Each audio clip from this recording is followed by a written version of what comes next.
Shiny Pokémon have always held a special place in the imagination of trainers. With their alternate colors and their extreme rarity, they became more than just variations. They became symbols of luck, patience, and dedication. In the earliest days, the chance of encountering one was 1 in 8,192, a figure so low that many players went through entire journeys without ever seeing one. Over the years, as new regions were introduced, from Kanto to Johto and beyond, the odds shifted, methods changed, and special distributions appeared. But even within this already rare category, some creatures stand above the rest as truly extraordinary, almost impossible to obtain. These are the stories of the rarest shinies, the ones that have defined myths, frustrated hunters, and created legends within the Pokemon community. At the very top of the rarity scale sits Manaphy.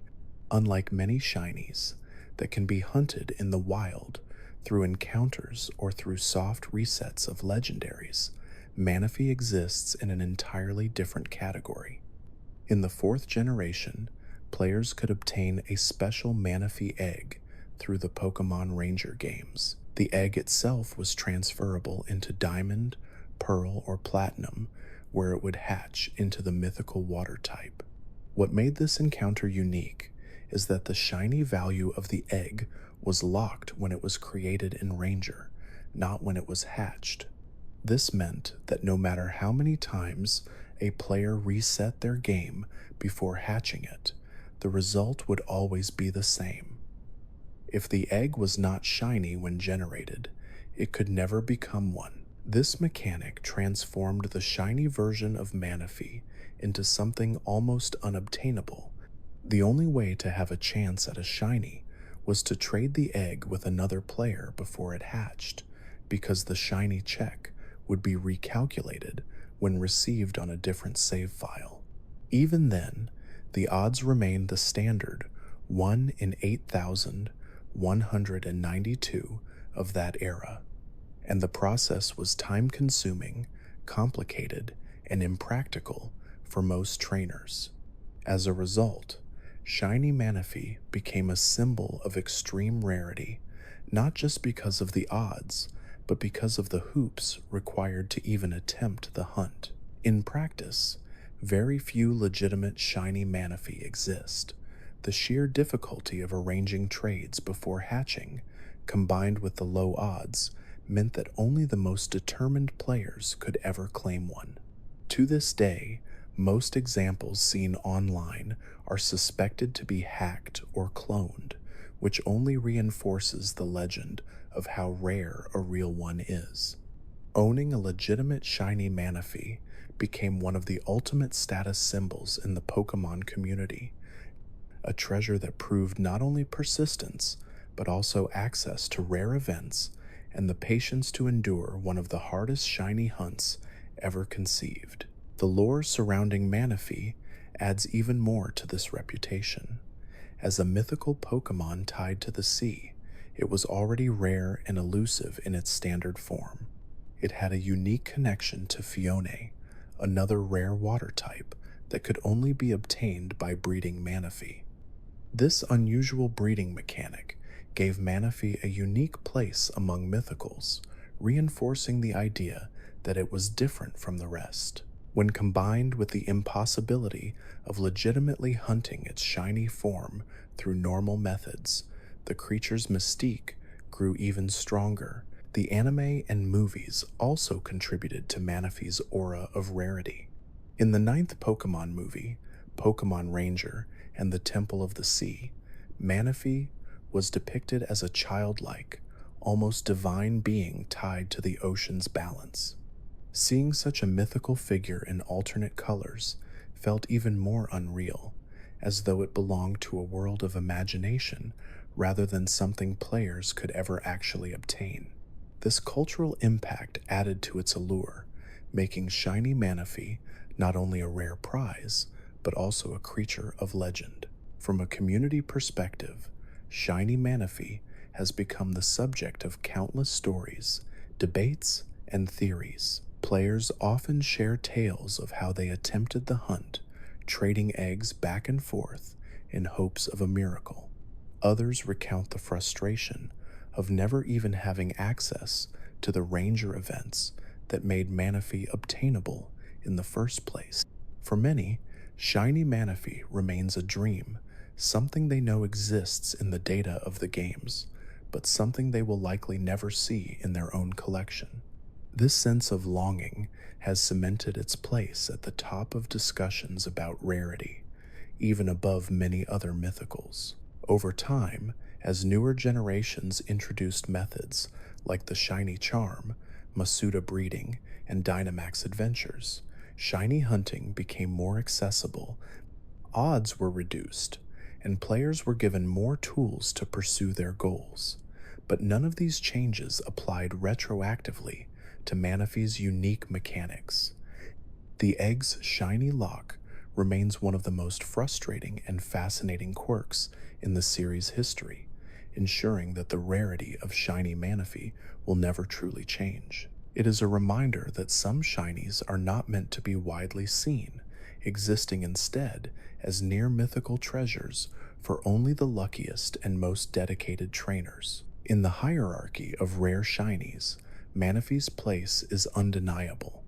Its rarity is not just a matter of low odds, but of impossible mechanics and limited events. It embodies everything that makes shinies so alluring: beauty, mystery, and the thrill of the impossible. For many fans, shiny Manaphy is the dream that will always remain just out of reach, and that distance only makes it shine brighter in the collective imagination of the Pokémon world. Shiny Mew is another of the rarest creatures ever discussed in the world of Pokémon, and for many players it has become a symbol of unobtainable beauty. In its standard form, Mew was already one of the most elusive Pokémon in Kanto, hidden within the data of the first generation games, and only accessible through glitches or rare event distributions. Its shiny counterpart, a soft pink shade in contrast to the usual pale blue, quickly became the subject of fascination. Players dreamed of what it would look like in battle, of how special it would feel to own such a treasure. Yet for decades, this dream remained firmly out of reach, as shiny Mew was effectively locked behind barriers most trainers could never cross. What made shiny Mew so rare was its method of distribution. Unlike many other Pokémon, Mew could not be encountered in the wild or battled through a storyline event. The only way to obtain it legitimately was through official promotions, usually given out during special gatherings, contests, or Japanese exclusive events. When shinies were introduced in the second generation, these event distributions rarely, if ever, included the chance for Mew to appear in alternate colors. For years, every Mew given away was shiny locked, meaning it was impossible to encounter one through legitimate means.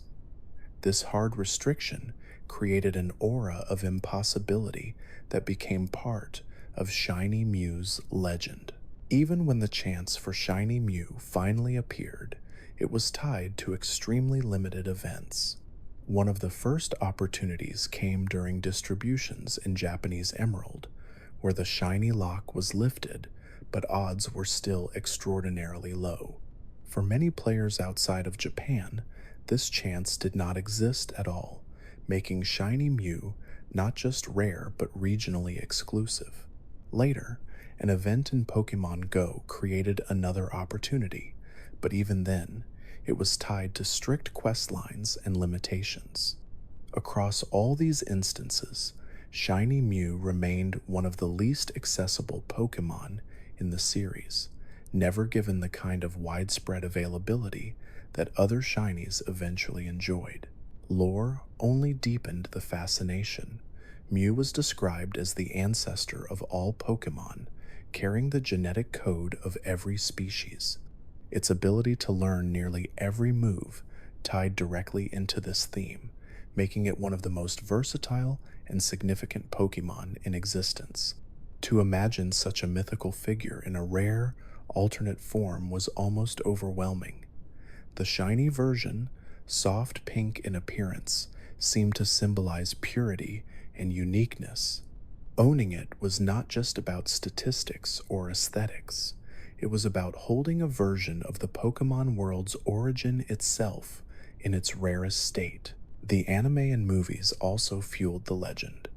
In the very first feature length film, Mew appeared as a playful, childlike counterpart to the destructive Mewtwo. It represented balance, compassion, and innocence, qualities that only made the idea of a shiny version even more desirable. Fans often speculated how different it might have looked on screen had a shiny appeared, imagining how the film's narrative would have changed if Mew's colors had marked it as even more extraordinary. This interplay between lore, media, and rarity created one of the strongest cultural fascinations in all of Pokemon. In competitive play, Mew's shiny form had no impact on performance, yet that did not diminish its reputation. Trainers who managed to showcase a shiny Mew in official battles or online play were often viewed with awe, as the rarity itself carried prestige. Because so few legitimate examples exist, shiny Mew became a status symbol not only of luck, but of dedication and sometimes travel, since many of its distributions were tied to specific locations and times. To see one was to witness proof of effort and fortune combined, a rare jewel among even the rarest collections. The community's fascination with shiny Mew has never waned. Forums, fan art, and discussions often elevate it to legendary status, not simply because of how it looks, but because of how elusive it is. The idea of hunting for one the traditional way, by encountering it in the wild, has never been possible, and this impossibility has given it a mythic reputation. Unlike shinies that could eventually be hunted through persistence, shiny Mew required circumstances beyond the control of the player, making it an unattainable dream for most. As the years have passed and shiny hunting methods have become easier in modern games, shiny Mew's reputation has only grown. Where other shinies can now be targeted with items like the shiny charm or methods like Masuda breeding, Mew remains locked behind its rare event walls.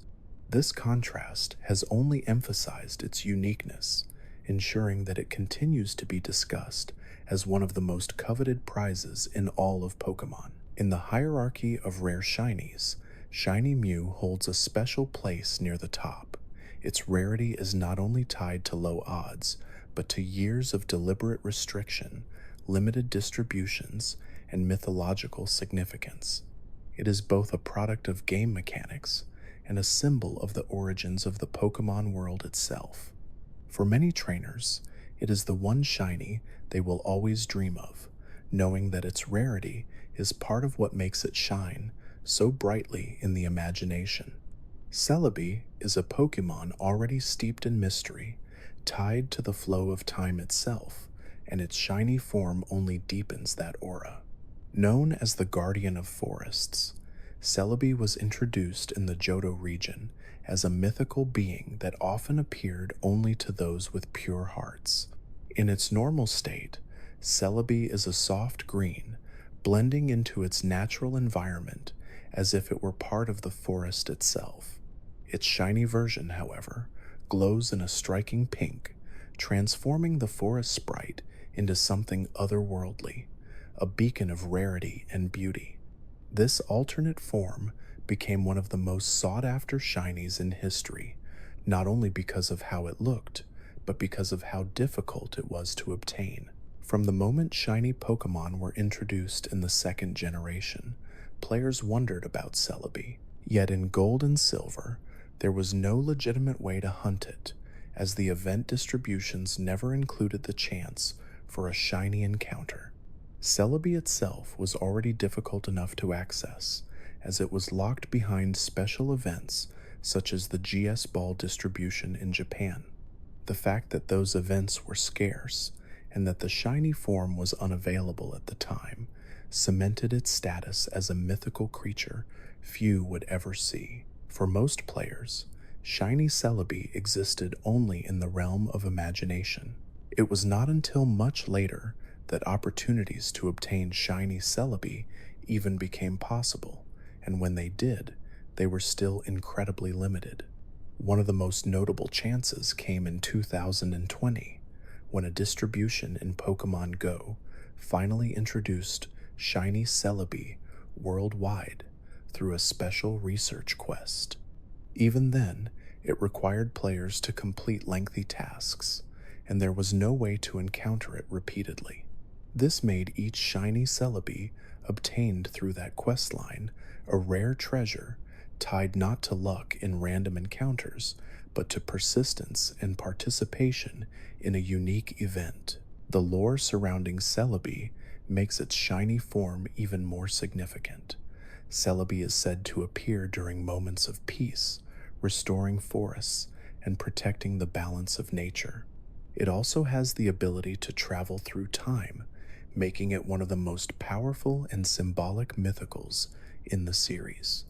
To imagine such a guardian in alternate colors feels fitting, as though shiny Celebi represents a different path through time, a rare variation that exists only in the most unusual circumstances.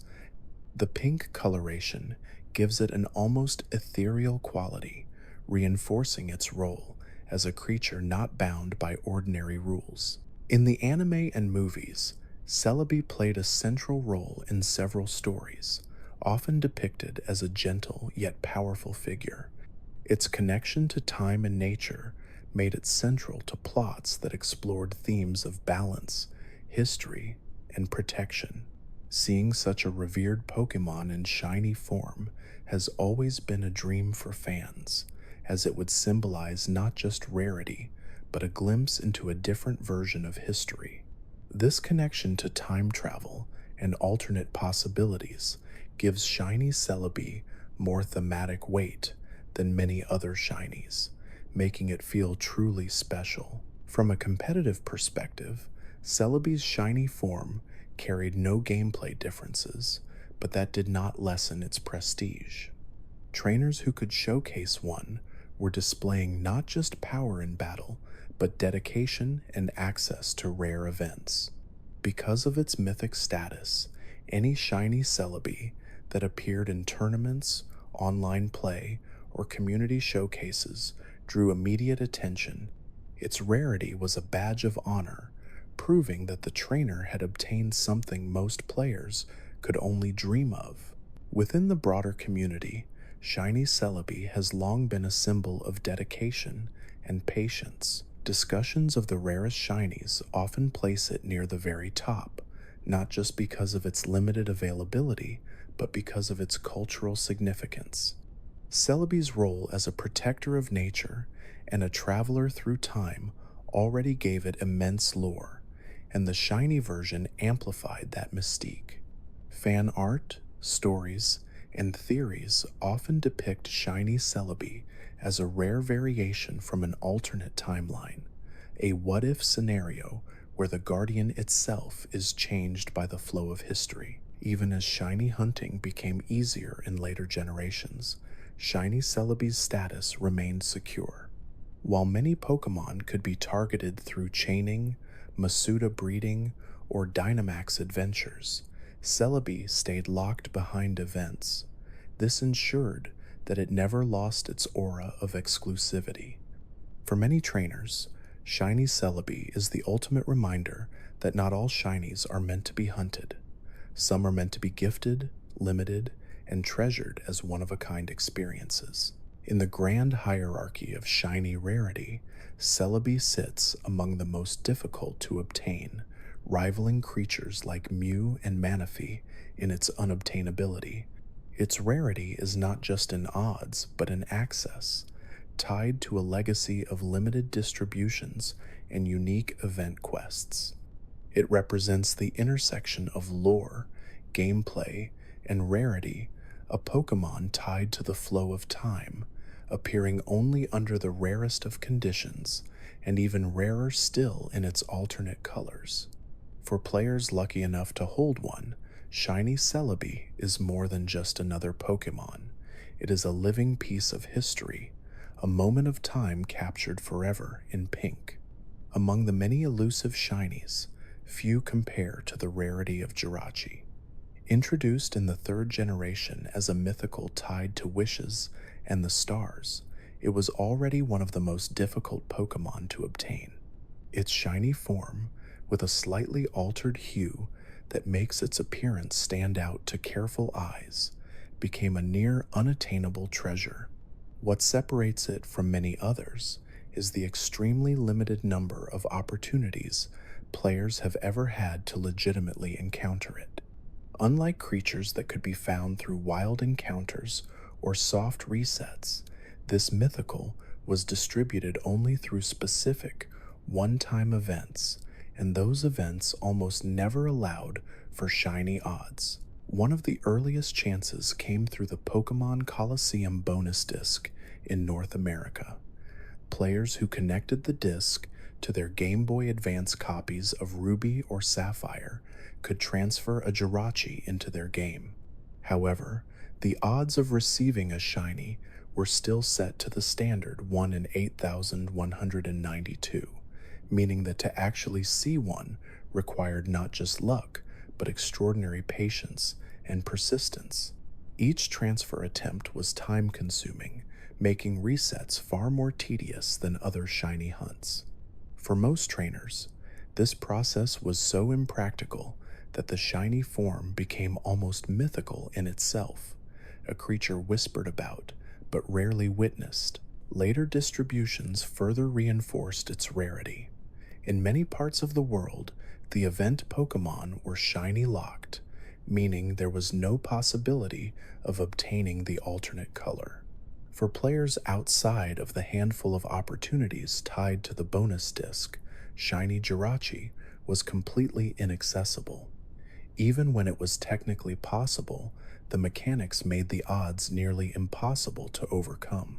In practice, legitimate examples are so scarce that they are often treated as legendary artifacts within the community. To claim ownership of one is to hold something that only a tiny fraction of trainers in the world could ever experience. Lore gives this rarity even greater weight. Jirachi is said to awaken for only 7 days, once every 1,000 years, during which it grants wishes to those it encounters.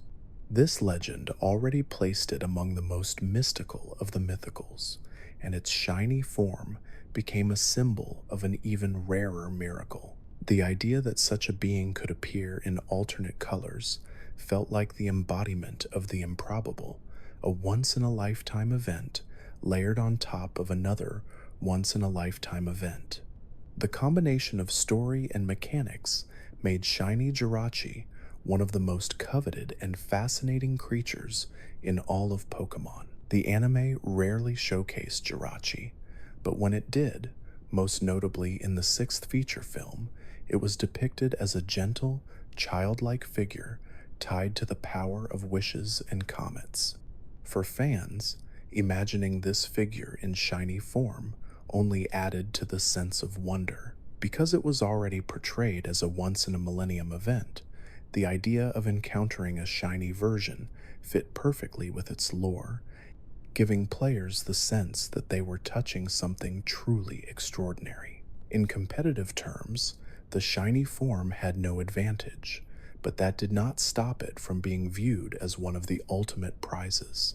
Trainers who somehow showcased one, whether in battle or through online communities, were often met with awe and disbelief. Given the scarcity of legitimate examples, many shinies of this mythical seen in circulation were suspected to be hacked or cloned. This only added to the mystique of genuine ones, further elevating their status. To witness a real, untampered shiny Jirachi was to glimpse a piece of Pokémon history. The broader community has long treated this shiny as a symbol of dedication. Stories circulate of players who spent weeks or months using the Colosseum bonus disc to attempt resets, often with nothing to show for it but fatigue and determination. Others recount never even knowing about the distribution until it had passed, adding to the legend of missed opportunities. Unlike many shinies that became more accessible in later generations, Jirachi remained firmly out of reach. Each generation seemed to reinforce its identity as one of the rarest of the rare, always tied to the idea of miracles and impossibility. As shiny hunting evolved, with odds lowered and new methods introduced, the status of Jirachi remained unchanged. It was still tied to events, still often locked, and still impractical to pursue in the few scenarios where it was technically possible. This unchanging rarity has made it a timeless example of how certain shinies transcend ordinary hunting and become cultural landmarks within the community. It is not just about odds, it is about legacy, myth, and the enduring image of a wish-granting Pokémon whose shiny form represents the purest kind of impossibility. In the grand hierarchy of shinies, Jirachi belongs firmly near the very top. It is not simply rare because of its odds, but because of the narrow windows in which it could ever be obtained. Combined with its story of awakening once every 1,000 years, the shiny form feels perfectly aligned with its legend. To own one is to hold a star in miniature, a glowing symbol of luck, patience, and rarity that has defined shiny hunting for decades. Deoxys stands out as one of the most unusual Pokémon ever introduced, and its shiny version only adds to the sense of mystery. Unlike most creatures, it is not presented as a being of nature or legend, but as something alien, a visitor from beyond the stars. Its lore ties it to a space virus that mutated under the influence of a laser beam, giving it a distinctly otherworldly origin. This already made it one of the most fascinating mythicals in the franchise, and when shiny forms became part of the conversation, Deoxys quickly took on a reputation for being among the rarest. For many years, it was entirely unavailable in alternate colors. Event distributions that allowed trainers to obtain Deoxys typically had it shiny locked, meaning the game itself prevented the possibility of seeing the different hue. Only much later did limited opportunities arise for players to pursue one legitimately, and even then the circumstances were so restrictive that very few were ever able to secure it. The fact that it has multiple forms, normal, attack, defense, and speed, only deepened its mystique, as players wondered how each one might look in shiny form, yet were unable to ever hunt for them in a straightforward way. The odds themselves were no different from other shinies when it was obtainable, but accessibility was the true obstacle. Unlike a common Pokémon that could be encountered repeatedly, Deoxys was available only through rare events or single encounters. This meant that for many generations, the shiny version was not simply improbable, it was impossible. By the time later games began lifting shiny locks on certain legendaries, Deoxys had already cemented its reputation as a shiny that existed more in theory than in practice. The lore behind this extraterrestrial figure makes its rarity all the more fitting. Descriptions in the Pokédex speak of a crystalline organ in its chest that serves as its brain, allowing it to generate powerful psychic energy. Its forms reflect adaptability and survival, switching between offense, defense, and speed depending on the situation. This narrative of constant change and alien power already set it apart from other mythicals, and imagining a shiny variation, a rare deviation from an already rare being, amplified its sense of strangeness. The alternate colors felt like glimpses of a visitor from an entirely different dimension, something beyond ordinary understanding. In the anime and films, Deoxys was portrayed as a mysterious and powerful entity, often with themes of communication and misunderstanding. Its role as an outsider, a Pokémon that came from space and struggled to connect with the world, made it unique among mythicals. To imagine such a being in shiny form added layers of wonder. If the ordinary version was already an enigma, then the rare alternate felt like an even deeper mystery, as though the universe itself had hidden it away. In competitive play, shiny Deoxys had no difference from its normal form, yet its sheer rarity gave it prestige. Trainers who could showcase one, particularly in online communities or events, were regarded with awe.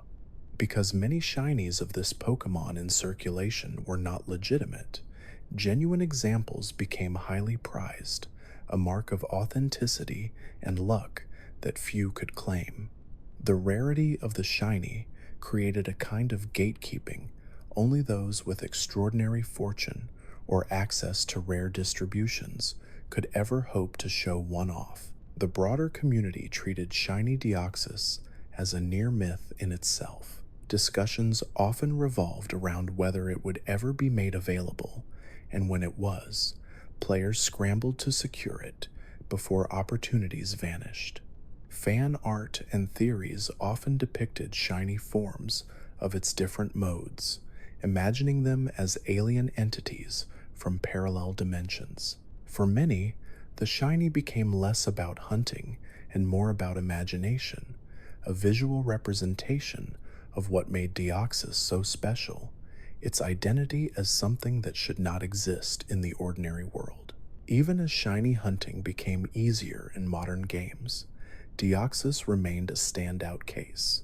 The combination of event restrictions, shiny locks, and single encounter mechanics ensured that its rarity was preserved long after other Pokémon had become more accessible. To this day, owning one is a mark of distinction, not simply because of luck, but because of being in the right place at the right time with the right tools. Very few shinies capture this blend of rarity, lore, and cultural fascination, making shiny Deoxys one of the ultimate prizes in the community. In the ranking of rare shinies, Deoxys deserves its place among the very top. Its rarity is not just a product of odds, but of intentional restrictions and its alien narrative. To encounter one is to glimpse something from beyond, a fragment of the unknown given form. For trainers and fans, shiny Deoxys is more than a rare alternate color. It is the embodiment of mystery, a cosmic treasure that remains one of the hardest to obtain in the history of Pokémon. Among the many discussions about rarity in the Pokémon world, there is a unique category that always rises to the surface: creatures that are not just improbable to find in alternate colors, but that are deliberately coded to prevent it. Victini, Keldeo, and Meloetta belong to this select group. Known collectively as part of the 5th generation's mythicals, each carry deep lore connections to their region, their stories interwoven with ideas of victory, justice, and music.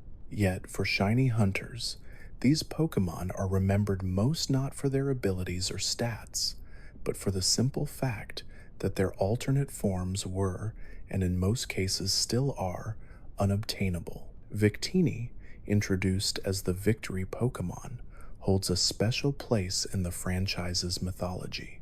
It is said to bring victory to any trainer who bonds with it, a symbol of luck and triumph. Despite this reputation, its shiny version has been inaccessible in almost every mainline game. Event distributions were coded to block shininess, ensuring that no matter how many times a trainer tried to soft reset, the result would always be the same. This deliberate lock transformed the idea of shiny Victini into a dream. Fans created artwork and theories about how it might look, often portraying it as a radiant counterpart to its usual form, but for many years, the only place it truly existed was in imagination. Keldeo shares a similar history of limitation. Known as part of the Swords of Justice, Keldeo was designed to embody themes of loyalty and growth. Its standard form already carried weight as a mythical tied to legends, but its shiny variant was consistently restricted. Every official distribution that included Keldeo made sure that alternate colors were impossible. This lock fit its lore in a way, as if to say that its role as a legendary protector was unique and unchanging, immune to the randomness of alternate appearances. While this maintained consistency in the games, it frustrated shiny hunters, who longed for a chance to add such a rare creature to their collections. Meloetta, the musical mythical, represented harmony and creativity. With its two forms, aria and pirouette, it carried a duality that already made it unusual among Pokémon. Yet just like Victini and Keldeo, every legitimate distribution of Meloetta was shiny locked, keeping its alternate appearance forever out of reach. This choice gave it a mystique among fans, who speculated on how its song and performance would look in a different palette. Fan creations often depicted it with luminous colors, imagining what could never be encountered in official play. The rarity of these three shines lies not in odds, but in design. Most Pokémon have at least some chance of appearing in alternate colors, even if the odds are slim. With this trio, the chance was intentionally set at 0. This deliberate restriction elevated their shiny forms into symbols of impossibility.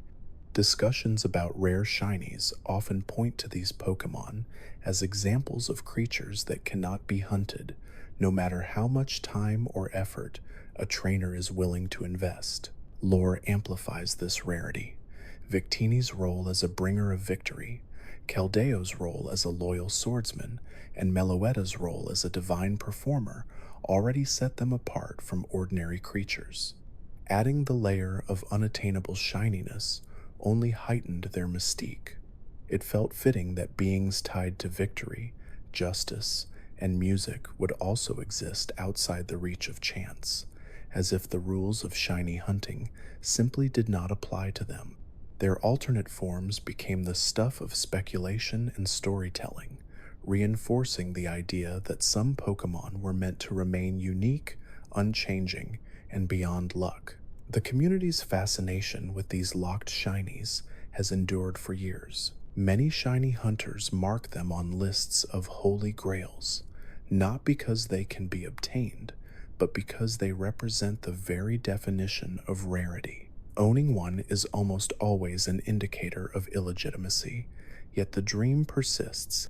Trainers continue to imagine what it would feel like to finally see one sparkle on their screens, to own something so long denied by the mechanics of the games themselves. From a cultural perspective, the trio highlights the tension between lore and gameplay. Developers chose to lock them for reasons tied to balance or storytelling, but in doing so, they created some of the rarest shinies in existence. Fans interpret this in different ways. Some see it as frustrating, others see it as fitting to the myths surrounding the Pokémon. Either way, the result is the same. Shiny Victini, Shiny Keldeo, and Shiny Meloetta have become permanent fixtures in discussions of the rarest of the rare. In the grand hierarchy of shiny rarity, these three sit high not because of improbable odds, but because of impossibility. They remind players that not every alternate color can be chased, and that sometimes rarity is defined by absence. Their stories are a testament to the way Pokémon can shape culture, not only through what is possible, but through what is withheld. For trainers dreaming of shinies, this trio represents the ultimate test of patience and imagination treasures that exist only in theory, yet still shine brightly in the minds of fans around the world. The legendary bird trio from Kanto is iconic enough in its standard forms, but in shiny form, their status is elevated to a level of rarity that few players will ever see firsthand. These elemental guardians represent ice, electricity, and fire, and each has been tied to stories of balance and natural power. While players across generations dreamed of encountering them in alternate colors, the reality of obtaining them was one of the most grueling and improbable challenges imaginable.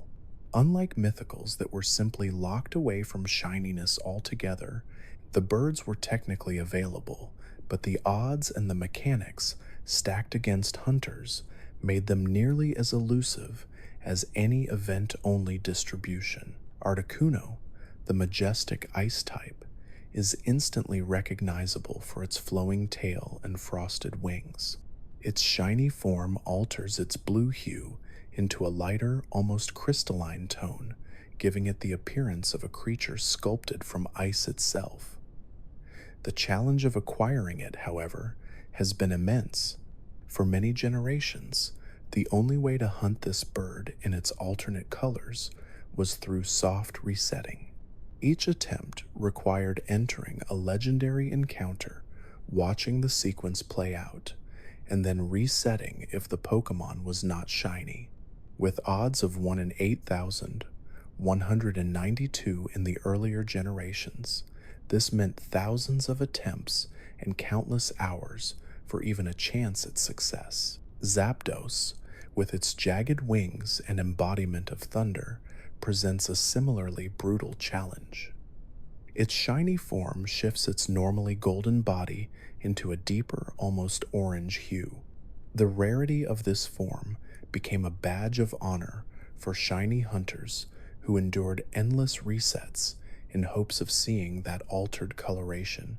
Because Zapdos was not locked, players knew it was technically possible, but the sheer improbability made it one of the hardest hunts in existence. For many, the dream of encountering it remained unfulfilled, and even today, its shiny form is considered a rare jewel among legendary collections.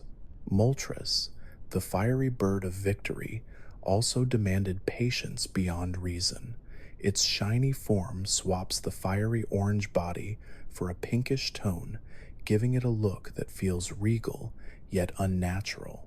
Like the others, it could only be hunted through soft resets for many years, making it available only to those with extreme dedication. The placement of Moltres in later game areas such as Victory Road meant that each reset took time to set up, stretching the process into weeks or months for determined hunters. Very few trainers managed to see its shimmering alternate wings in person, reinforcing the perception that this legendary was not meant to be encountered easily. What set the bird trio apart in terms of rarity was the combination of accessibility and impossibility. Unlike mythicals that were outright shiny locked, these creatures dangled the possibility of alternate colors just out of reach. They existed within the games, obtainable only through extraordinary luck and persistence. This created a unique kind of rarity, not just statistical, but psychological. Players knew the shinies were there, but the sheer improbability of finding them gave them a mystique equal to, or even greater than, some event-locked creatures. The lore of the birds only amplifies this. Each was tied to natural forces and balance, and their presence in the Pokémon world suggested that they were guardians beyond the reach of ordinary trainers.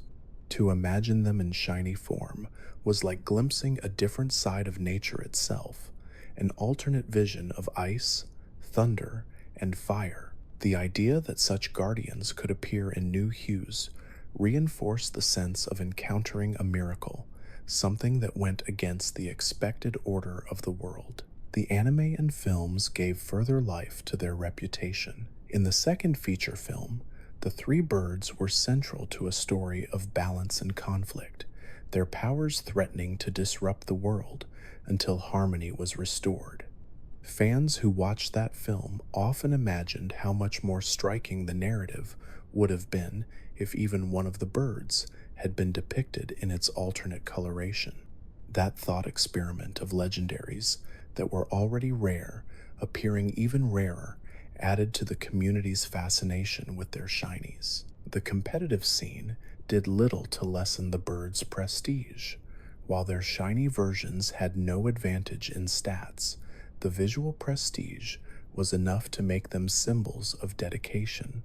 Trainers who brought them into battle demonstrated not just strength, but patience, as their presence told a story of countless resets and improbable luck. In an environment where appearance carried cultural weight, shiny versions of the birds became marks of pride that elevated any trainer who possessed them. Among the community, the birds have become legends within legends. Forums, videos, and social media posts often highlight the endless hunts undertaken by players, many of whom never reach success. When someone does reveal a legitimate shiny, it is celebrated not only for the rarity of the odds, but also for the endurance of the player behind it. Each shiny bird caught in the wild feels like proof of a miracle, a validation of weeks or even months of effort. In the grand hierarchy of rare shinies, the legendary birds deserve their place near the top. They represent the idea of attainable impossibility creatures that could, in theory, appear but almost never do. Their alternate colors are not simply palette swaps, but tokens of extreme dedication, embodying the patience and persistence that define shiny hunting at its core. To encounter even one of them is to experience a brush with rarity itself, and to own all three in their shiny forms is to hold a collection that borders on legendary. The legendary beasts of Johto have always held a special place in Pokémon lore, tied to the myths of Akrutek City and the great tower that once stood there. Said to have perished in a fire and been resurrected by the Rainbow Guardian, these three beings embody thunder, fire, and water. Their designs alone gave them an air of majesty, but their roles as roaming legendaries in gold, silver, and crystal cemented their reputation as some of the most difficult creatures to encounter in the wild. When it comes to their shiny forms, that reputation is magnified, turning them into some of the rarest and most coveted shinies in the history of the series. One of the primary reasons these shinies are considered so rare lies in their mechanics as roaming Pokémon. Unlike fixed legendaries that could be hunted through soft resets at a single encounter, the beasts appeared randomly throughout the overworld. Each time they were encountered, they immediately attempted to flee, giving players only a single move to react. This made hunting them at full odds in the second generation an exercise in near impossible patience. A player not only had to locate one of the beasts, but also had to hope that it would appear as shiny, with odds of 1 in 8,192. The chances of seeing one were astronomically low, and successfully capturing it was an achievement spoken of more like legend than gameplay. In Crystal, one of the beasts was made more accessible through a fixed encounter, but even then, the odds of it being shiny were the same daunting figure. For the other two, the roaming mechanics remained in place, continuing to frustrate shiny hunters for years. Later generations introduced methods that made these hunts more manageable, such as the ability to track the beasts on the Pokégear or encounter them in remakes, but the core challenge of finding one in its alternate colors persisted. To this day, obtaining all three legitimately remains one of the ultimate tests of endurance in shiny hunting. The alternate colorations themselves only enhance the mystique. The Thunder Beast's bright yellow body shifts to a deeper gold, giving it an almost regal glow. The fiery lion's coat becomes darker, its flames more menacing, embodying a sense of destruction refined into elegance. And the water guardian, normally a soft blue, takes on a striking purple that stands out as one of the most distinct, shiny palettes in the series. These designs, while subtle in some cases, make the shinies instantly recognizable to anyone familiar with their normal forms. They do not just look rare, they feel rare, reinforcing the sense that only the most fortunate trainers could ever hope to see them. Lore adds another layer to their rarity. The story of their resurrection already tied them to themes of miracles and destiny. To imagine them in shiny form feels like witnessing an alternate history, as though the flames that consumed the tower had left behind slightly different imprints on their spirits. This interpretation fits perfectly with their role as living myths. Each shiny encounter is not just a rare battle, but a symbolic moment, an alternate retelling of one of the most famous stories in Johto. The anime and films gave these creatures further exposure, often portraying them as aloof but powerful guardians. Episodes featuring the beasts highlighted their role as protectors and their connection to legendary lore. When fans imagined them in shiny forms, it was often as even rarer guardians, beings whose alternate appearances carried deeper meaning. In one of the movies, the Water Guardian played a central role, cementing its popularity and elevating interest in what its shiny form might symbolize. From a competitive standpoint, these shinies offered no advantage over their standard counterparts, yet their prestige was undeniable. Trainers who could showcase one in online battles or community events gained immediate recognition. Because roaming mechanics made them so hard to hunt legitimately, shiny versions became cultural trophies. Even as newer games reduced odds and made shinies more accessible, the reputation of the beasts remained untouchable, tied forever to the grueling challenges of earlier generations. The community's obsession with these shinies has persisted for decades. Entire forums and threads have been dedicated to the process of hunting them, with players recounting their endless attempts, failed encounters, or moments of miraculous success.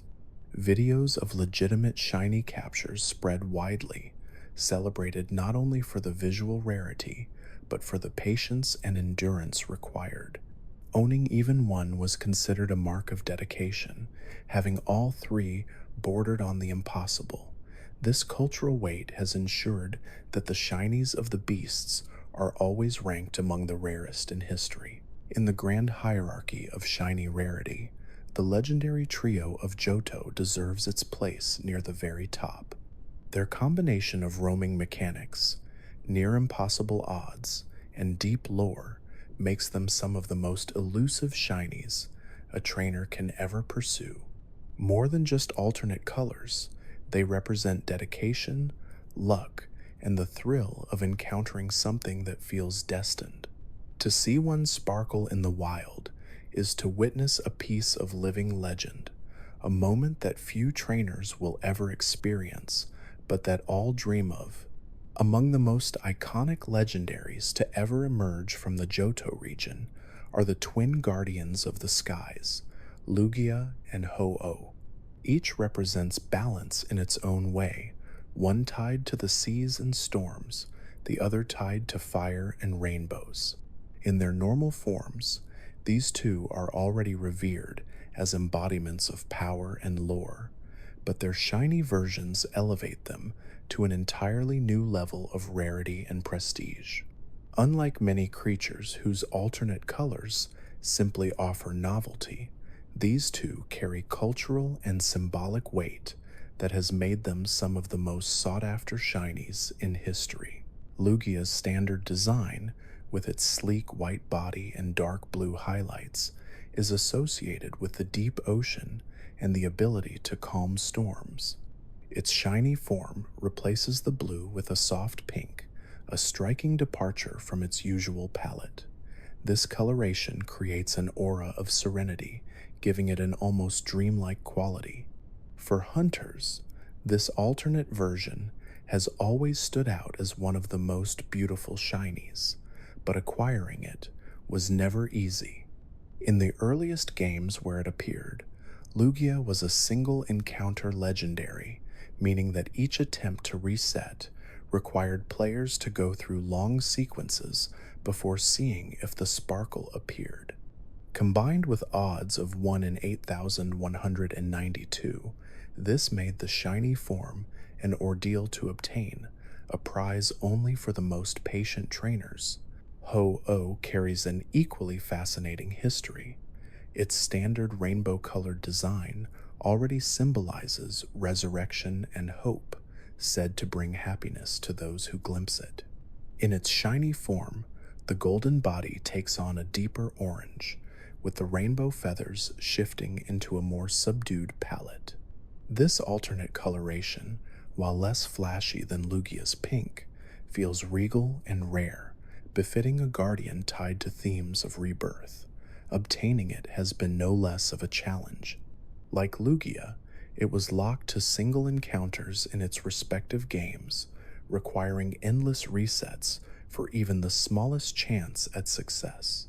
For players of Gold, Heart Gold, and later titles, Shiny Ho-Oh became a long-term project, often stretching into weeks or months of attempts. The rarity of these two shinies is amplified by their status and lore. Both are tied to myths of balance and protection, appearing in legends across Johto as forces that maintain harmony between nature's extremes. To see them in shiny form feels like witnessing an alternate vision of that balance, as though fate itself had shifted their appearance for only the luckiest trainers. The idea of encountering a resurrected Ho-Oh or a storm-calming Lugia in an unusual palette adds an extra layer of mysticism to creatures already steeped in legend. The anime and films helped solidify their roles as cultural icons. Lugia was central in the second Pokémon movie, portrayed as a majestic being capable of calming the chaos caused by the legendary bird trio. Fans often imagined how much more striking the film would have been if the Lugia shown had appeared in its shiny form, its pink tones amplifying its dreamlike role as a peacemaker. Ho-Oh, meanwhile, became a symbol of beginnings.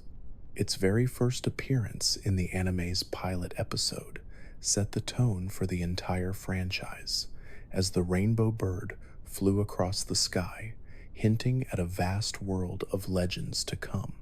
That moment remains one of the most famous scenes in the history of Pokémon, and imagining it in shiny form only deepens the sense of awe. In competitive play, neither shiny form altered their performance, but the prestige of owning one was immense. Trainers who showcased shiny versions in tournaments or online communities often received instant recognition. Because of the difficulty of obtaining them legitimately, they became status symbols as much as powerful battlers. Their roles in battle Lugia as a defensive wall with immense resilience, Ho-Oh as a fiery powerhouse, only reinforced the impression that these shiny forms were treasures of both strength and rarity. The community's fascination with these shinies has endured for decades. Videos of successful shiny hunts featuring either Lugia or Ho-Oh are widely celebrated, drawing admiration for the patience required. Fan art frequently depicts their alternate colors, highlighting how small changes in palette can completely transform the aura of a legendary. To many shiny hunters, these two represent the ultimate goals, long hunts that test endurance and reward success with a legend that feels truly one of a kind. In the grand ranking of rare shinies, Lugia and Ho-Oh occupy a unique place. They are not locked away entirely like some mythicals, nor are they widely accessible like common encounters. Instead, they sit at the intersection of lore, beauty, and improbability. Their shiny forms are attainable, but only through persistence, luck, and devotion. For trainers who succeed, the reward is more than just a new color. It is a connection to some of the most powerful and storied guardians in the Pokémon world. Among all the legendaries introduced across the generations, few shinies have achieved the level of fame and admiration that Rayquaza has. Its standard green design is already iconic, symbolizing its role as the guardian of the skies and the mediator between land and sea. But its shiny version transforms that green into a deep, striking black accented with golden highlights, creating one of the most dramatic alternate forms in the series. The sheer contrast between the two versions made shiny Rayquaza instantly stand out among hunters, and its rarity only enhanced the desire to obtain it. In the third generation, when Rayquaza first appeared, obtaining the shiny was almost impossible through conventional means. Like other single encounter legendaries, it required soft resetting at odds of 1 in 8,192. Each reset involved climbing the sky pillar, enduring long sequences of encounters, and then checking whether the guardian of the heavens appeared in its alternate colors. For many players, this was too daunting, and as a result, shiny Rayquaza remained a dream more than a reality. Later generations made it more accessible, but the challenge remained immense. Even when the odds were lowered, the sheer number of resets required meant that only the most dedicated hunters succeeded. Special events occasionally distributed shiny Rayquaza, but these were often limited to particular regions or short time frames, leaving most players without access.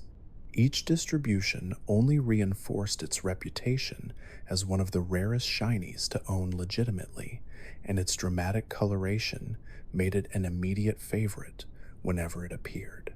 Lore magnifies the significance of the shiny.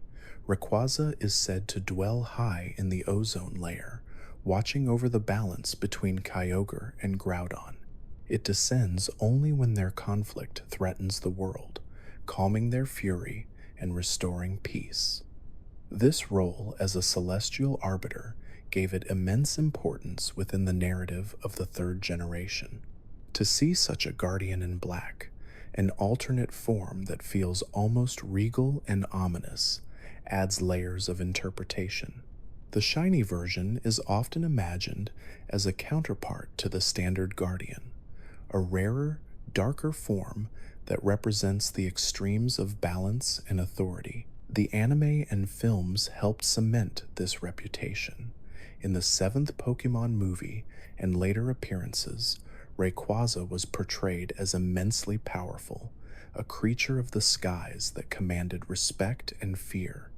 Fans who saw these depictions often imagined how much more awe-inspiring it would have been if the version on screen had been shiny.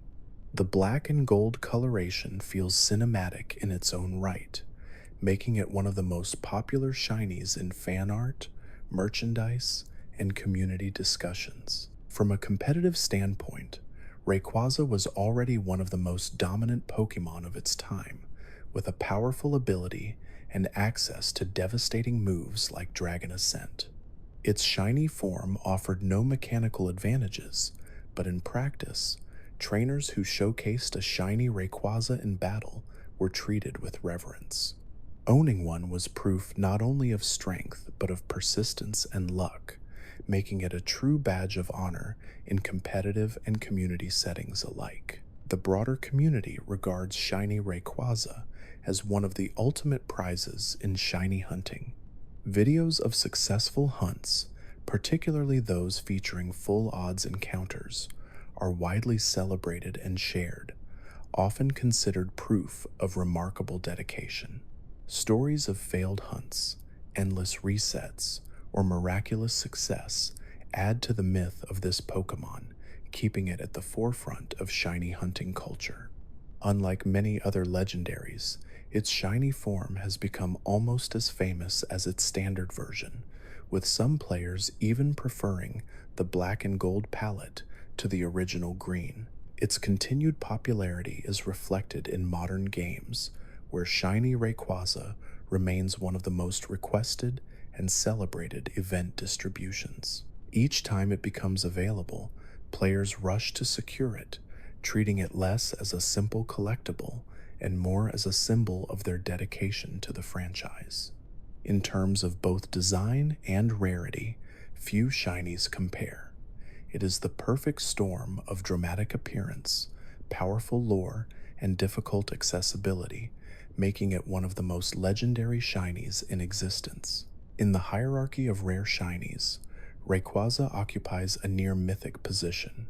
It is not locked away forever, like certain mythicals, but the difficulty of obtaining it has ensured that it remains rare and precious.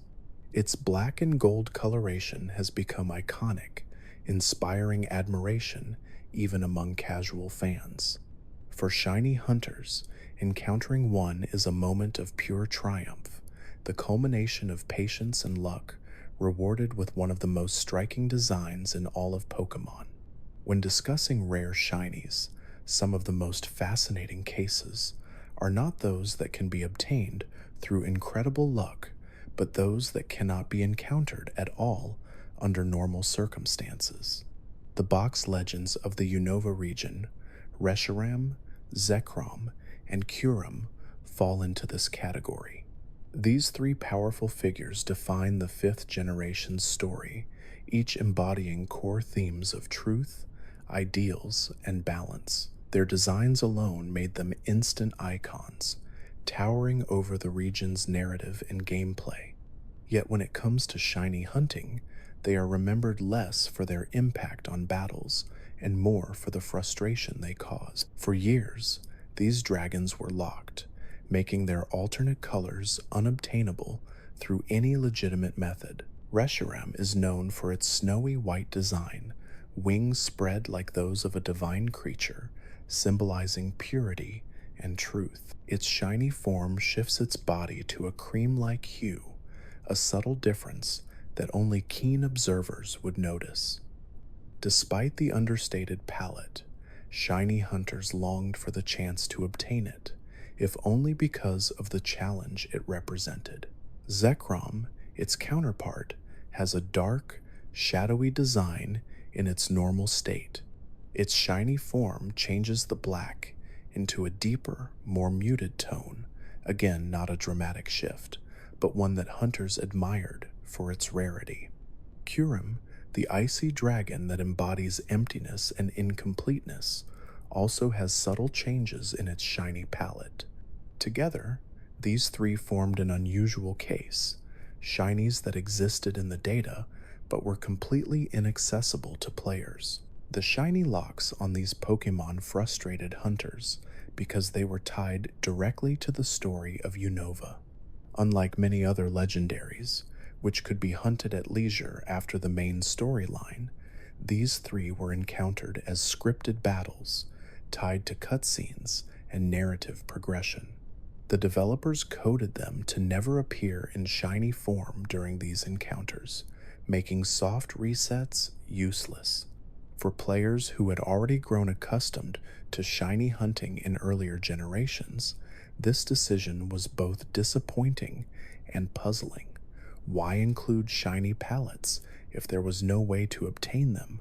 The answer likely lay in narrative consistency. These Pokémon were meant to represent universal forces, and their appearances in the story were tied to themes of truth and ideals.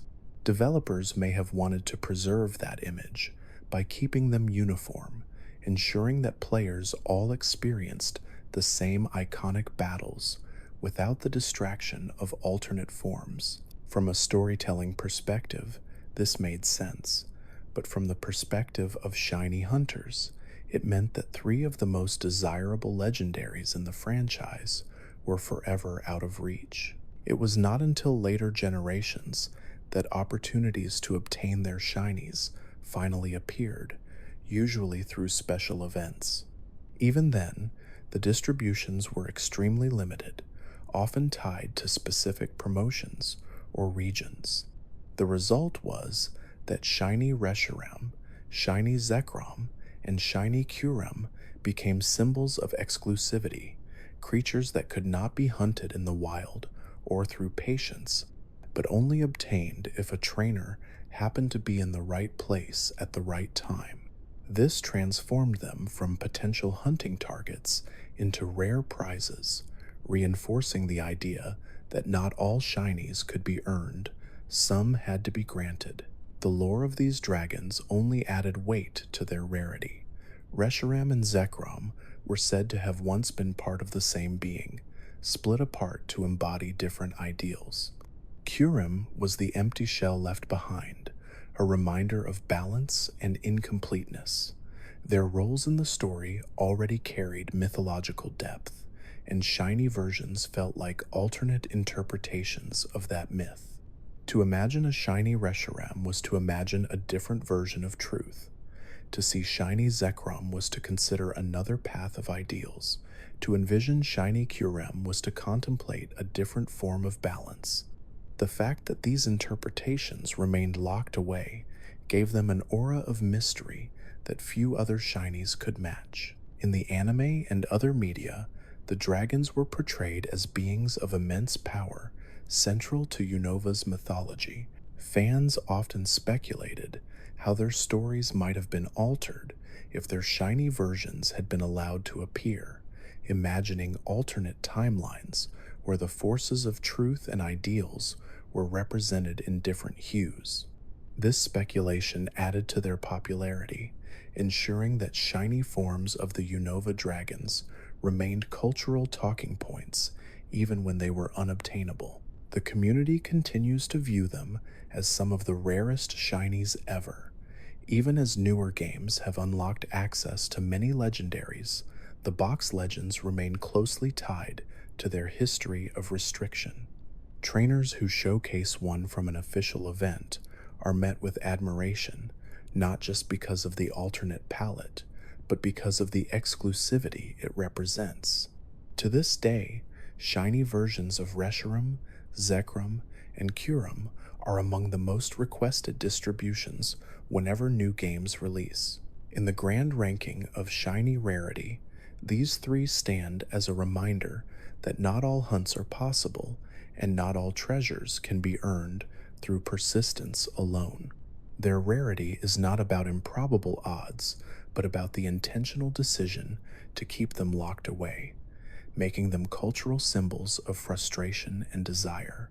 To encounter one legitimately is to hold a fragment of Unova's mythology in its rarest form, a testament to both patience and circumstance. When shiny rarity is discussed, some of the most elusive examples come not from legendaries that appear in the wild, but from mythicals distributed only through events.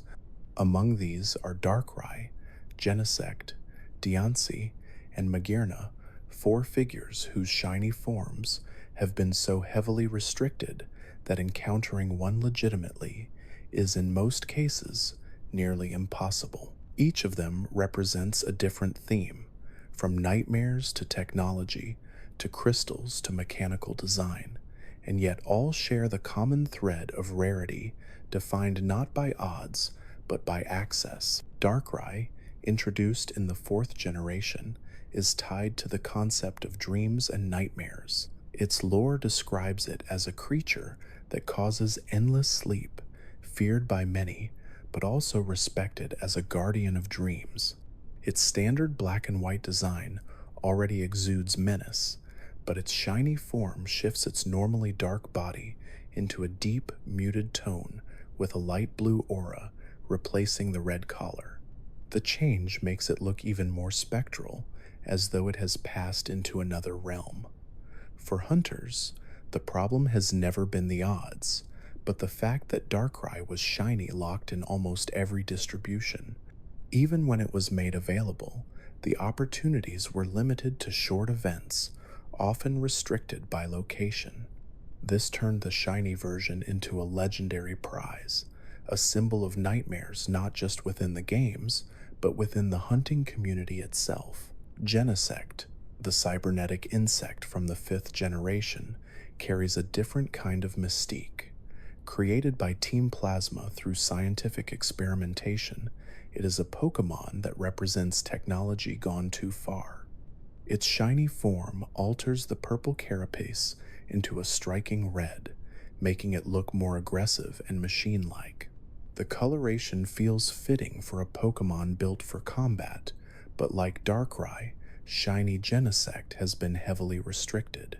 Only through rare event distributions could players ever obtain one, and those events were often region-specific. For most trainers around the world, the idea of adding a shiny Genesect to their collection was as unlikely as building one themselves. The combination of limited access and dramatic coloration elevated it to one of the most admired shinies in circulation. Diancie, the jewel-like fairy and rock type from the 6th generation, offers yet another angle on rarity. Its standard pink coloration already ties it to crystals and elegance, but its shiny version shifts the palette into a vibrant gold, making it one of the most visually dazzling shinies in existence. Yet the chance to own one has been restricted almost entirely to short-lived event distributions, because Diancie itself was never available through normal gameplay. Its shiny counterpart became even more inaccessible. For many players, the alternate golden jewel remains a dream, something seen only in fan art, hacked examples, or fleeting official giveaways. Magearna, introduced in the 7th generation, rounds out this group with its mechanical, almost doll-like design. Unlike the others, its shiny form was not made available through traditional hunts or resets, but through a one-time special distribution that required scanning a QR code in Sun and Moon. This version, known as the original color, Magearna, resembled the prototype design seen in ancient lore within the games. Because the distribution was tied to a short-lived and region-specific opportunity, very few players managed to secure it. While technically available, the shiny Magearna became one of the rarest shinies ever distributed, locked behind barriers of technology and time. The rarity of these 4 creatures lies not in mathematical odds, but in decisions made by the developers. By locking them behind events and restricting when or where those events were held, their shiny forms became symbols of exclusivity. Unlike wild encounters, where patience could eventually pay off, these shinies demanded access to specific opportunities. For players who missed those windows, the chance was gone, leaving the shiny forms to live on only in stories, screenshots, or fan discussions. Lore amplifies their significance. Darkrai's nightmare-inducing presence, Genesect's artificial origins, Diancie's crystal elegance, and Magearna's mechanical heart all give them roles beyond simple collectibles. To see them in shiny form is to witness alternate visions of these myths, a darker dream, a more menacing machine, a golden jewel, a restored prototype. These variations feel like glimpses into other timelines, reinforcing the sense that shinies are more than palette swaps. They are echoes of what might have been. In the anime and films, each of these Pokémon played roles that added to their reputations. Darkrai was central in the 10th movie, where its portrayal as a misunderstood guardian cemented its place in fan memory. Genesect appeared in the 16th film, emphasizing its role as a tragic creation of science. Diancie starred in the 17th movie, its jewel-like appearance perfectly suited for cinematic storytelling. Magearna's role in the 19th film tied it to ancient history and deep emotion. Imagining any of these figures in shiny form within those stories only heightens their impact. as though the alternate coloration might symbolize different destinies. The community views these shinies with reverence and frustration in equal measure. Forums and fan groups often list them among the rarest prizes, with players who own legitimate copies celebrated for their luck or access. At the same time, the restricted nature of their availability has left many fans disappointed, wishing for opportunities that never arrived. This mix of admiration and longing has only strengthened their cultural weight, ensuring that shiny Darkrai, Genesect, Deontay, and Magearna will always be spoken of in discussions of rarity. In the grand ranking of shinies, these mythicals stand apart as examples of how rarity can be defined by design rather than chance. They remind players that not all shinies can be hunted, and that some exist only through the narrowest windows of opportunity. To own one is to hold a piece of Pokémon history, a glimpse into alternate possibilities that most will never experience. Few shinies carry the same level of prestige and fascination as Mewtwo. From the very beginning of the franchise, it has stood as a symbol of raw power, science gone too far, and the ultimate challenge awaiting players at the end of their journey. Encountering it in its standard form already felt like a test of everything learned along the way, but its shiny form elevated the encounter into something legendary. The subtle shift of its coloration from pale purple to a greenish hue transformed the clone of Mew into a symbol not only of strength but also of rarity. For many trainers, seeing those alternate colors sparkle was proof that they had accomplished something almost unimaginable. In the earliest games, Mewtwo was already one of the most difficult Pokémon to obtain, hidden away in Cerulean Cave after the main story had ended. Shiny hunting for it in those days was nearly impossible, with odds of 1 in 8,192. Each reset required entering the cave, making progress through its labyrinth, and finally reaching the encounter. The sheer time and effort involved meant that very few trainers even attempted the hunt, and of those who did, even fewer succeeded. For most, shiny Mewtwo remained an unattainable dream, a creature that existed more in stories and rumors than in reality. Later generations made the hunt more accessible, but not by much. While odds were eventually reduced, the single encounter nature of Mewtwo meant that it was still a reset-heavy ordeal. Players who set out to find one often reported spending weeks, even months, before finally seeing the alternate colors appear. Some never succeeded, abandoning the hunt after thousands of attempts. This level of persistence and dedication made Shiny Mewtwo one of the ultimate badges of honor within the community, proof that the trainer behind it had patience and determination equal to the power of the Pokémon itself. Lore added even more weight to this rarity. Mewtwo was said to be a clone of Mew, created by scientists who sought to engineer the most powerful creature possible. Its existence raised questions about the dangers of tampering with nature, making it one of the most thematically complex Pokémon of the early generations.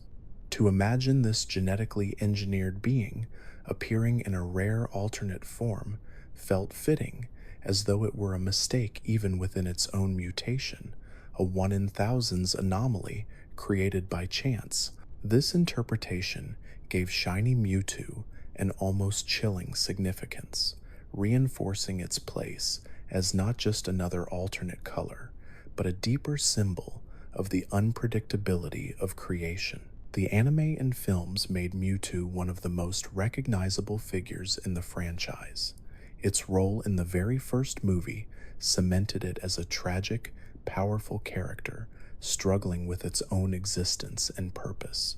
Fans often imagined how much more striking the story might have been if the Mewtwo on screen had been shiny, its altered appearance emphasizing its identity as different, alone, and unique. This connection to narrative themes of identity and belonging only made shiny Mewtwo more culturally significant, a form that fans felt carried meaning beyond aesthetics.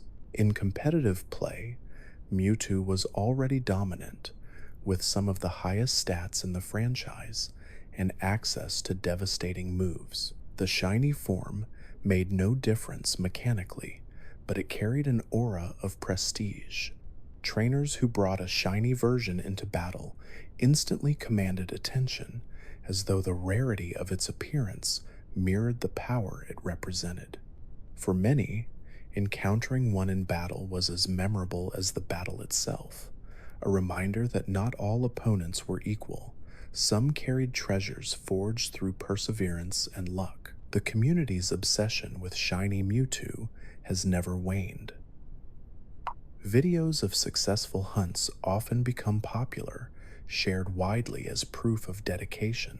Fan art frequently depicts the green-colored clone in dramatic poses, emphasizing its unique palette. Even among casual fans, shiny Mewtwo is one of the few alternates immediately recognized, its reputation extending far beyond the circle of shiny hunters. It has become one of the ultimate icons of rarity, a form whose existence feels as legendary as the Pokémon itself. In modern games, Mewtwo's shiny form has occasionally been distributed through special events, but these have been rare and often limited to particular regions. For most players, the hunt remains the same as it always was, a long, patient grind with no guarantees. This persistence has only kept its status alive, ensuring that shiny Mewtwo continues to represent the very essence of shiny hunting: dedication, improbability, and triumph. In the hierarchy of shiny rarity, Mewtwo occupies a place near the pinnacle. It is not locked away forever like some mythicals, but the difficulty of encountering it legitimately ensures that it will always be one of the most prestigious shinies in the series.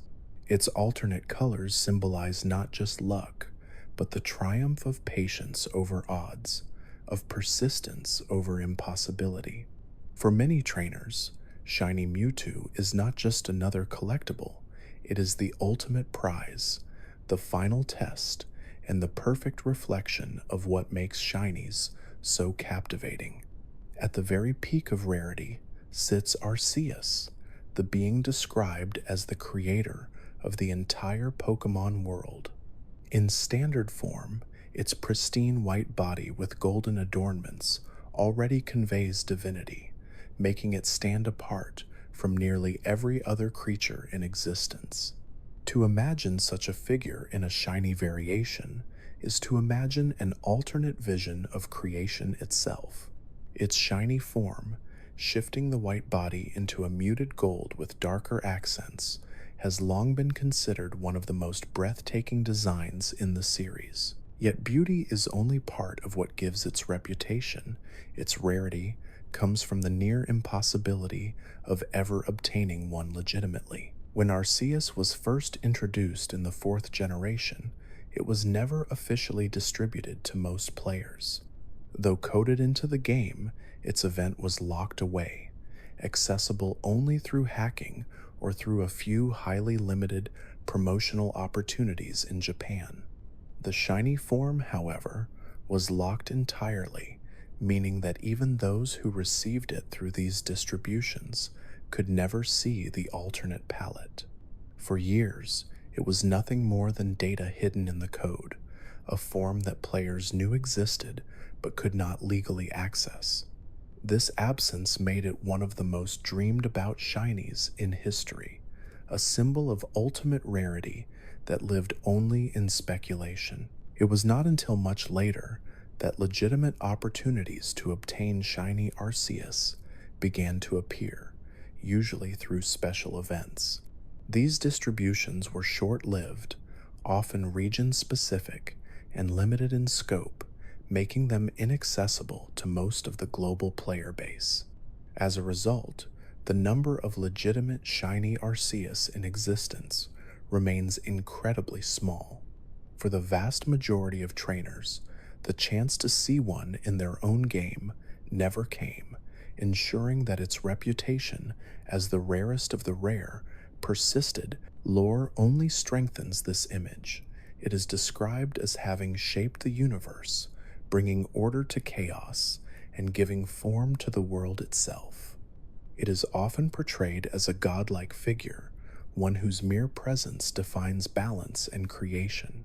To imagine such a being appearing in an alternate form feels like witnessing a crack in the fabric of reality, as though fate itself had shifted to reveal a different version of the creator. This interpretation makes Shiny Arceus not only a rare collectible, but also a symbol of the extraordinary, a reminder that even within perfection, there can be variations. The anime and films rarely feature Arceus, but when it does appear, it is depicted with reverence and awe. Its role in the 12th movie emphasized its godlike nature, tied to themes of time, space, and destiny. Fans often imagine how powerful and surreal it would have been if the Arceus on screen had been shiny, its golden form radiating even more divine authority. This speculation only deepened the cultural impact of the shiny version, making it one of the most admired designs despite its scarcity. In competitive play, Arceus's shiny form has no impact, but the prestige of owning one is unmatched. Trainers who display it in online battles or showcases immediately draw attention, as though they are revealing a divine rarity that few could ever dream of. Because of how restricted its availability has been, genuine shiny Arceus are treated almost like relics, objects of admiration and suspicion, often doubted until proven legitimate. Their scarcity makes them one of the ultimate trophies in the Pokémon community. The broader fandom has long regarded Shiny Arceus as the pinnacle of shiny hunting culture.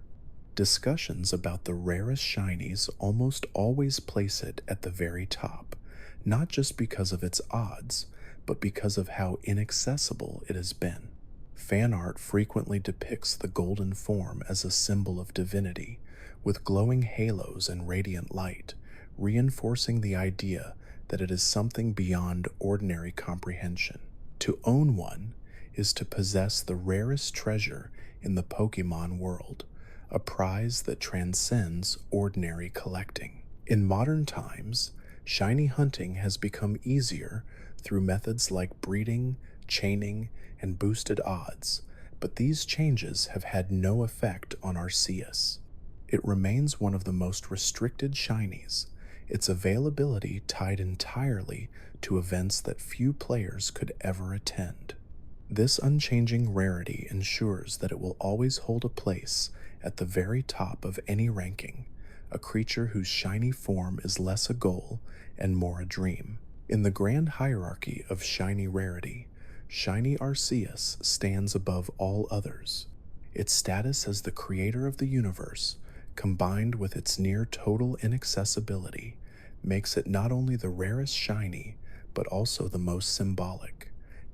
It is the ultimate representation of shiny hunting, the pursuit of the impossible, the longing for something extraordinary, and the dream of encountering a treasure that almost no one else will ever see. For many trainers, Shiny Arceus is not just a goal, it is the pinnacle, the shining crown of rarity in the Pokémon world. The rarest shinies are more than alternate colors. They are symbols of patience, dedication, and imagination. Some can be hunted with endless effort, while others remain locked away, glimpsed only through rare events or stories passed between trainers. As you drift off, may the thought of these treasures remind you that even in the rarest corners of the Pokémon world, wonder always waits to be found.